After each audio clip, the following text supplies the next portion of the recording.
Tell me about yourself. What I know about you right now is what I've read online. Who are you? Where do you work? Tell me something about your history. Well, basically everything you see online, at least the stuff I've published, is absolutely accurate. I'm pretty transparent. I started my journalism career in Atlanta, working in special investigations at the ABC affiliate, and then as an associate producer at Fox. Moved to Huntsville in October 2011 to pursue my on-camera career. Um, while I've been here, I've been nominated 2 years running as the AP's Reporter of the Year by my station. Um, I like to say I get bad guys in trouble, expose corruption, and help people that are getting screwed by the system. I mean, that's why I'm in journalism. That's why I do what I do. Tell me about this blog. Do you typically write blogs like this? What inspired you to write this? Well, if you look at that post, I've been, maybe a dozen posts since I started it back in 2009. If you look at my Twitter, I've got a theme of being pretty snarky and sarcastic, very cynical.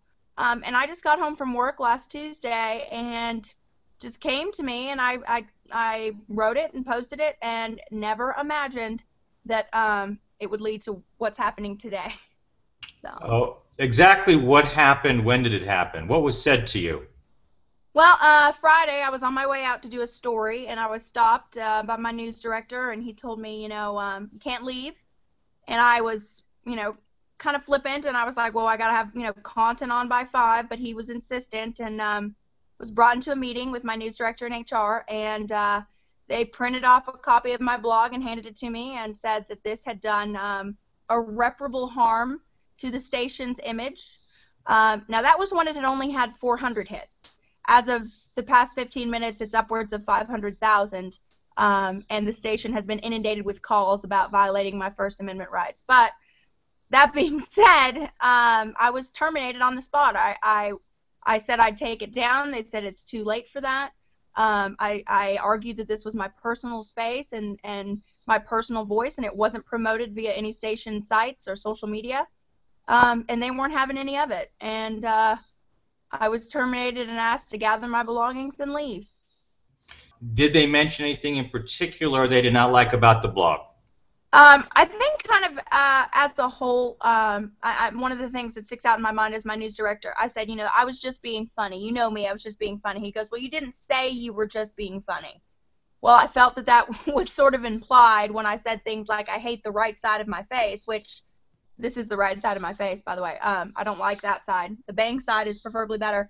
I mean, they made a comment about what are people going to think about the kind of people we have working for us when you say you take naps in the news car. Well, when you work me a 14-hour shift and I have 10 minutes of downtime, I might close my eyes. I was simply making fun of the subtle nuances of my job, as does everyone, regardless of their job, in a personal space, in my personal voice. And, I never imagined that this was going to be the result.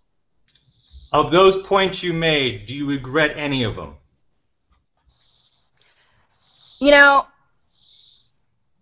I do. I have gotten a lot of flack for what people are calling discriminating against old people. The comment was that I am deathly afraid of old people, and I, don't like doing stories on them or the places they reside. Well, that's a reflection of my own personal fear of getting old. It's not like if an elderly person was to contact me, I would say I'm not doing this story because I hate you, old person. It was in fun. But at the same time, you know what? I was being honest and candid and funny, and I was being true to myself and honest. That's why I put it back up. It was taken down right after I was fired. I took it down because I felt like, the station had told me I was doing such damage to them and to my fellow, colleagues, and I felt that was certainly nothing I wanted to do. But I put it back up because, if I fight for other people's right to free expression, and I fight for other people's rights under the Constitution, I think I should have that right too. And I never defamed anyone, my station, and I can stand behind everything I said and say, you know what, like, if you don't have a sense of humor and you don't know how to have fun with your job, I mean, then I've got nothing to be ashamed of. Although I do wish I still had my job. If I could go back to work tomorrow, I would. I feel like I should be covering a county commission meeting right now instead of doing this with you. But I mean, it is what it is. What would you mean about the mail comment? Now, that being said, I have now since this is posted, I've been well refreshed on federal law, and apparently to even touch a mailbox that does not belong to you, it is illegal. So I admit I have touched a mailbox that did not belong to me, but my purpose in doing so was to make sure that the person I was seeking lived at that residence. I've never opened anyone else's mail, nor would I ever do so. It was simply a, do they live here? Yes, they do. It's worth hanging out to see if they're going to get home soon. But even in that, it's been, I can only think of one occasion in my 2 years being a reporter that I've ever done that. And, I'm quite certain that I'm not the only reporter that's done that also. Not that that makes it okay, but, it's like running a red light. Do you see this from the station's point of view whatsoever? I do, but I wish that I would have been given the opportunity to take this down. I've never done anything. I have no past disciplinary history. I'm not an abnormally obstinate person. If they would have said, we don't like this, it can be interpreted the wrong way, will you please take it down? I certainly would have taken it down. I've poured my soul into that station for 2 years, and I felt that I deserved that opportunity. But I wasn't given it, and, I've got the Today Show coming to my house at 8 o'clock to do an interview as a result of it, and I can't, I just want to be a reporter. I don't want to be on this end of things. I just want to tell the news, and that's all I've ever wanted to do. Ultimately, how will this impact your career? I don't know. I don't want to be a joke. I don't want to be A.J. Clemente or, an Anthony Weiner or any of that stuff. I still want to be taken seriously, and I hope that there are news directors out there that will see that I am an honest person who is courageous and, who believes in the value of transparency and standing up for what they believe is right. And I hope, I can get a job again soon. I mean, I would hate to answer phones and sit behind a desk for the rest of my life. I don't think I could ever be happy doing that. So let's hope that people can see the good out of this and respect me for taking the stand that I've taken. Anything you want to add? I mean, right now there's such a gray area in social media.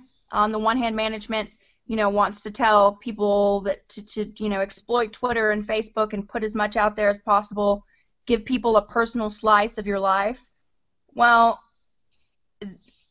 they need to draw a line, because if they want you to be open and honest and real, and then you are, and then they don't like it, that's not the way it should be. If we have freedom of speech and it's protected by the Constitution, then that should apply to everybody. And that whole clarity of where management can say they can come into your personal life and tell you what you're doing is not okay. This was not a drunken wet t-shirt contest photo. This was not a, super cleavage, inappropriate pose. This wasn't, I'm smoking crack cocaine in the news car, or, I'm doing sexual favors for news leads. This was just me being funny and being myself.